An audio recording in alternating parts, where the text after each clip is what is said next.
കടുത്തുരുത്തിയിൽ ഒരു പള്ളിയിൽ, വലിയ പള്ളിയാണ്. ചന്ദ്രൻ കുന്നിൽ എന്ന് പറഞ്ഞാൽ വളരെ സീനിയർ ആയിട്ടുള്ള ഇൻ്റലക്ച്വൽ ആയിട്ടുള്ള കാത്തലിക് സഭയിലെ ഒരു സീനിയർ അച്ഛൻ, അത് കോട്ടയം രൂപതയാണ്. വേറൊരു അച്ഛൻ അത് പാലാ രൂപത.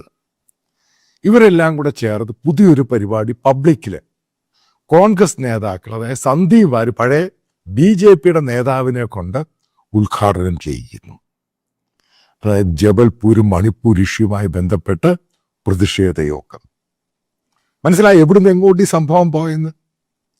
ടോമി കല്ലാനി, അവിടുത്തെ പഴയ DCC പ്രസിഡന്റ്, കോൺഗ്രസിന്റെ നേതാക്കൾ, കാത്തലിക് കോൺഗ്രസിന്റെ നേതാക്കൾ, ഇവരെല്ലാം കൂടാണ് ഈ സംഭവം സംഘടിപ്പിച്ചേക്കുന്നത്.